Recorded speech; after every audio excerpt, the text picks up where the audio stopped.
বাধ্যতামূলক ছুটিতে পাঠানো হচ্ছে এসালম গ্রুপের নিয়ন্ত্রণে থাকা 4টি ব্যাংক সহ 6টি ব্যাংকের এমডিকে। বাংলাদেশ ব্যাংকের নির্দেশেই এমন সিদ্ধান্ত নিয়েছে ব্যাংকগুলোর পর্ষদ। ব্যাংকের চেয়ারম্যানরা জানান, আন্তর্জাতিক নিরীক্ষা প্রতিষ্ঠানই এমডি সরিয়ে দেওয়ার শর্ত দিয়েছে। বলেন, ঋণ কেলেঙ্কারিতে সম্পৃক্ততা না থাকলে অডিট শেষে তারা আবারও স্বপদে ফিরতে পারবেন।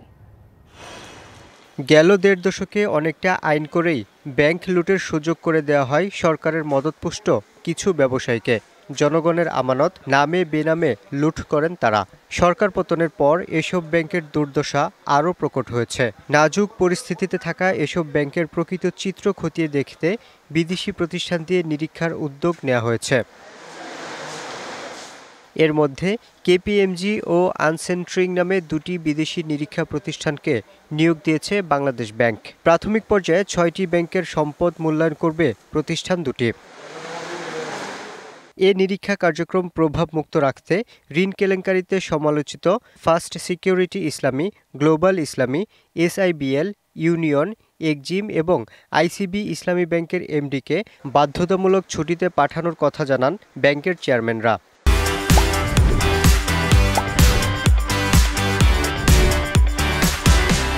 অডিট করার সময় এমডি সাহেবরা থাকলে ওই কোম্পানি মনে করতেছে আমাদের কনফ্লিক্ট অফ ইন্টারেস্ট তৈরি হবে, আমরা যে জন্য যাবি তারা এখানে আমাদেরকে বাধা দিবে, যেন ইনভলভ বা ইনফ্লুয়েন্স করতে না পারে, ওটা অন্য কিছু।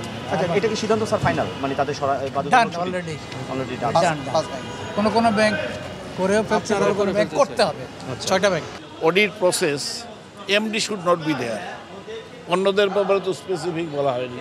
অন্যদের ব্যাপারটা ব্যাংক দেখবে যে যাতে নাকি আনইন্টারাপ্টেড এই কার্যক্রম চলতে পারে, এটা এনশিওর্ড হচ্ছে, এটা দেখতে চান।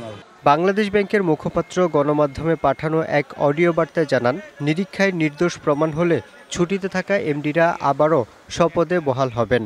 6 ব্যাংকের এমডি ছুটিতে থাকবেন, এটা সকল ব্যাংকের পর্ষদের সম্মিলিত সিদ্ধান্ত। অর্থাৎ এই প্রক্রিয়াটাকে স্বচ্ছ রাখার জন্য এমডিদেরকে সাময়িকভাবে ছুটিতে যেতে বলা হয়েছে এবং এটা আসলে আন্তর্জাতিক রীতি অনুযায়ী করা হয়েছে। নিরীক্ষা শেষেই দুর্দশাগ্রস্ত এসব ব্যাংকের বিষয়ে চূড়ান্ত সিদ্ধান্ত নেওয়া সহজ হবে বলেও জানিয়েছেন ব্যাংকের পর্ষদ সদস্যরা। Yusuf Rana, DBC news, Dhaka.